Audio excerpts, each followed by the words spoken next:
Hello friends, आप सभी लोग कैसे हैं। आज हम डिस्कस करेंगे एक्सरसाइज 1.2 ऑफ नंबर सिस्टम्स। हमने पहले की क्लास में सीखा है इरेशनल नंबर किसे बोलते हैं, इरेशनल नंबर्स के एग्जांपल्स क्या क्या है और हम इरेशनल नंबर को नंबर लाइन में कैसे रिप्रेजेंट करें। तो वही सब लॉजिक लगा के हम आज सॉल्व करने वाले हैं एक्सरसाइज 1.2।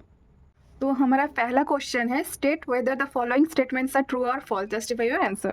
तो हमें यहाँ पर क्या करना है, हमें कुछ सेंटेंस दिया गया होगा, उसे हमें जज करना है कि वो ट्रू है या फॉल्स है। अगर ट्रू है उसका रीज़न क्या है और अगर फॉल्स है तो उसका रीज़न क्या है। यहाँ पे हमारा पहला स्टेटमेंट दिया क्या है, every irrational number is a real number. ये जो सेंटेंस है इज़ ए ट्रू और फॉल्स। हमें क्या पता है कि रियल नंबर जो है वो union of irrational number and rational number से, मतलब रियल नंबर जो है वो क्या है, रियल नंबर जिसे हम डिनोट करते हैं आर से, is the union of irrational number जिसे हम डिनोट किससे करते हैं, क्यू डैश से हम डिनोट करते हैं, प्लस रैशनल नंबर जिसे हम डिनोट किससे करते हैं, क्यू से डिनोट करते हैं। हमें ये पता है कि रियल नंबर जो है वो इरेशनल और रैशनल नंबर के संयोग से बना है हमारा रियल नंबर, मतलब पूरा का पूरा इरेशनल नंबर और रैशनल नंबर मिला के हमारा क्या होता है, रियल नंबर, जो कि पूरा हमारा नंबर लाइन है। क्या देखा हमने कि रियल नंबर जो है वो इरेशनल नंबर को कांटेक्ट करता है, मतलब जो भी इरेशनल नंबर है वो सभी क्या है, रियल नंबर के अंदर आता है। मतलब हम ये बोल सकते हैं कि सारे के सारे जो इरेशनल नंबर्स है वो क्या है, हमारा रियल नंबर्स। मतलब ये जो हमारा स्टेटमेंट है ये क्या हुआ हमारा, ये हमारा ट्रू है। तो अब चलते हैं दूसरे स्टेटमेंट। हमारा दूसरा स्टेटमेंट दिया गया है, every point on the number line is of the form root m where m is a natural number. तो हमारा स्टेटमेंट क्या बोल रहा है कि जो एम है वो एक नेचुरल नंबर है, और हमें स्टेटमेंट में दिया गया है कि जितने भी सारे पॉइंट्स आएंगे रूट 2 में वो सब क्या है, नंबर लाइन में लाइन करेंगे। मतलब हमारा सवाल यहाँ पर क्या है कि जितने भी रूट एम है, जितने भी हमारे नंबर लाइन में जितने भी नंबर्स हैं, मतलब 0 1 2 3, यहाँ पर जो इतने भी सारे पॉजिटिव नंबर्स है और यहाँ पर जितने भी सारे नेगेटिव नंबर्स है, वो सारे क्या है हमारे रूट एम के फॉर्म में लिखा जा सकता है क्या। तो ये स्टेटमेंट हमारा ट्रू है या फॉल्स है, ये स्टेटमेंट हमारा क्या है, फॉल्स है। क्यों है, क्योंकि रूट एम हमें कंडीशन क्या दिया गया है, एम इज़ नेचुरल नंबर मतलब क्या है, सारे के सारे हमारे क्या है, पॉजिटिव नंबर्स है। तो रूट एम क्या होगा, अगर एम जो है वो पॉजिटिव नंबर है तो रूट एम भी क्या होगा, ये भी एक पॉजिटिव नंबर ही होगा, क्योंकि हमें पता है कि पॉजिटिव नंबर का रूट ओवर क्या आता है, हमारा पॉजिटिव नंबर से आता है। तो ये क्या हुआ, सारे पॉजिटिव नंबर्स है। तो नंबर लाइन में हम सारे पॉजिटिव नंबर्स को तो रूट एम के फॉर्म में लिख सकते हैं, लेकिन क्या 0 और जैसे जितने सारे नेगेटिव नंबर्स हैं उसे हम लिख सकते हैं रूट एम के फॉर्म में, नहीं लिख सकते, क्योंकि हमारा कंडीशन ही क्या दिया गया है, एम जो है सारे इन नेचुरल नंबर्स होने चाहिए, और नेचुरल नंबर्स के सारे रूट ओवर का वैल्यू वो नेचुरल नंबर्स ही आएगा। तो हम नंबर लाइन के नेगेटिव नंबर्स को और 0 को हम रूट एम के फॉर्म में नहीं रिप्रेजेंट कर सकते, इसीलिए हमारा स्टेटमेंट क्या हो गया, फॉल्स हो गया। अब चलें तीसरे क्वेश्चन की ओर। तो हमें तीसरा स्टेटमेंट क्या दिया गया है, every real number is an irrational number. ये स्टेटमेंट सही है या गलत है, ये स्टेटमेंट बिल्कुल भी गलत है, क्योंकि हमारा जो हमें पता है कि रियल नंबर जो कि हम डिनोट करते हैं कैपिटल आर के फॉर्म में, तो रियल नंबर क्या है, हमारा इरेशनल नंबर और रैशनल नंबर का प्लस है। मतलब सारे इरेशनल नंबर और रैशनल नंबर मिलाकर हमें क्या मिलता है, रियल नंबर मिलता है। लेकिन यहाँ पर स्टेटमेंट क्या दिया गया है, every real number is an irrational number. हमारे इसी फॉर्मूला के मुताबिक सारे के सारे जो इरेशनल नंबर है वो रियल नंबर के अंदर क्या कंटेन करता है, लेकिन यहाँ पर क्या, लेकिन इस स्टेटमेंट के अनुसार क्या होना चाहिए, सारे के सारे रियल नंबर इरेशनल नंबर के भी अंदर रहना चाहिए, लेकिन ये तो नहीं हो रहा है, क्योंकि रियल नंबर एक बड़ा सेट है जिसमें सारे के सारे इरेशनल और रैशनल आते हैं, लेकिन इरेशनल के अंदर में सारे रियल नंबर्स नहीं आते। अगर सारे रियल नंबर्स आते तो क्या होना चाहिए था हमें, कि सारे के सारे रैशनल नंबर इरेशनल नंबर के अंदर आना चाहिए था, लेकिन क्या ऐसा आता है, नहीं आता है। इसलिए ये जो स्टेटमेंट है ये बिल्कुल गलत है कि सारे के सारे जो हमारे रियल नंबर है वो इरेशनल नंबर्स के अंदर आता है। ये स्टेटमेंट हमारा क्या हो गया, फॉल्स। तो हमारा दूसरा सवाल है, Are the square root of all positive integer irrational? If not, give an example of the square root of the number that is rational number. तो सवाल ये पूछा गया है कि सारे के सारे जितने भी पॉजिटिव इंटीजर्स का स्क्वायर रूट है क्या वो सब इरेशनल है?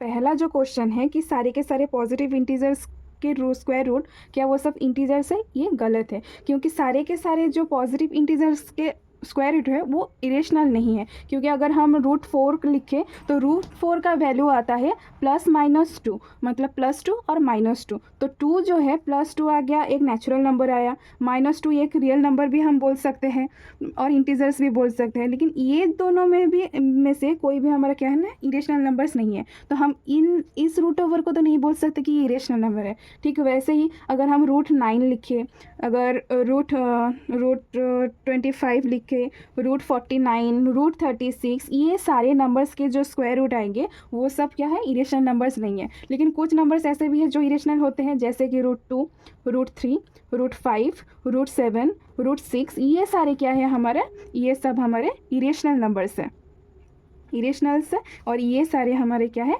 रैशनल्स है। तो सारे के, लेकिन इसमें भी हमारा जो रूट के अंदर जो नंबर्स है वो नेचुरल नंबर है, और यहाँ पर भी हमारे सारे क्या है नेचुरल नंबर जो कि पॉजिटिव इंटीजर्स है।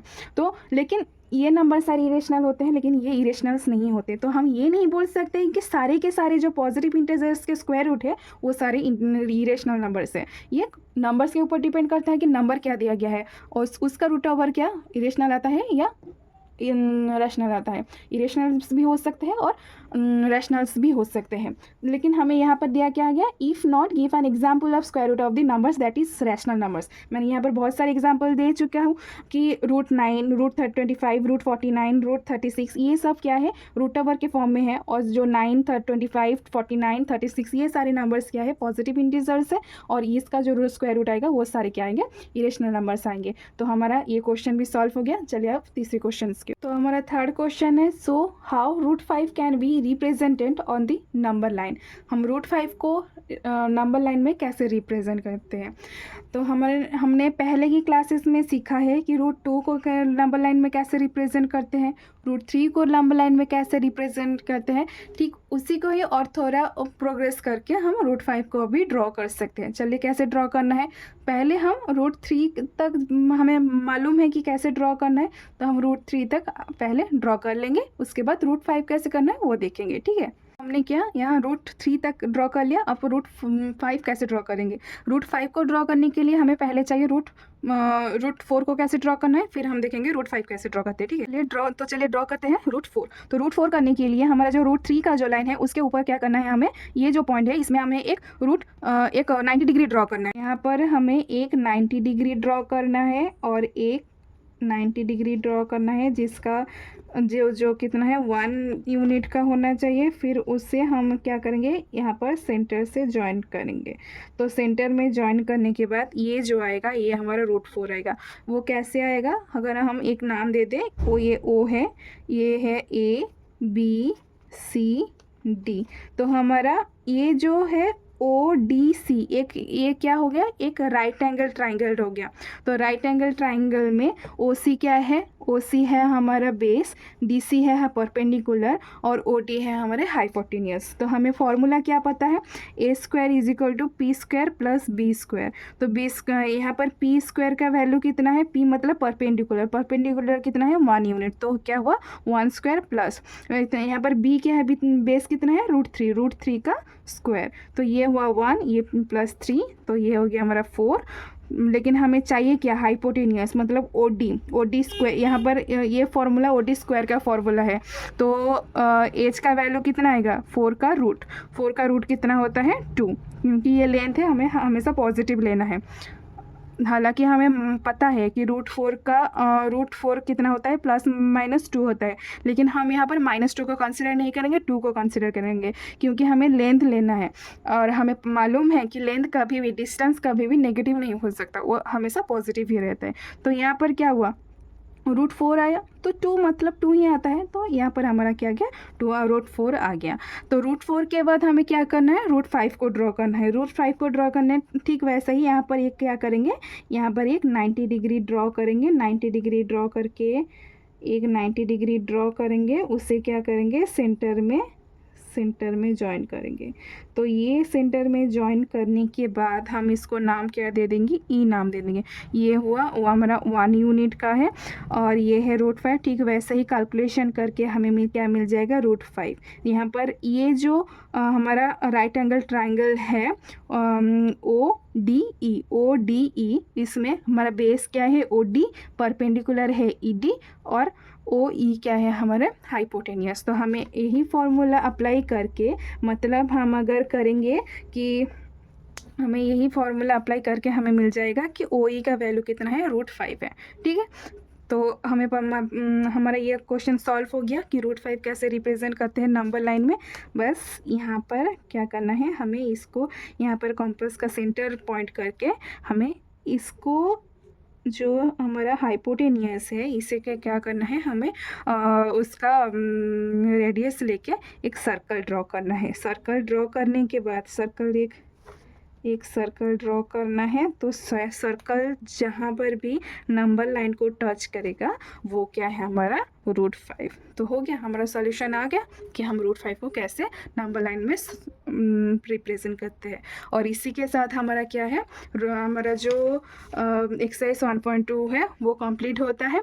अब नेक्स्ट के वीडियो में हम जानेंगे real numbers and their decimal expansions. तो तब तक के लिए आप प्रैक्टिस कीजिए और अगर हमारे चैनल को आपने सब्सक्राइब नहीं किया तो सब्सक्राइब कर दीजिए, लाइक कीजिए और शेयर कीजिए। Thank you.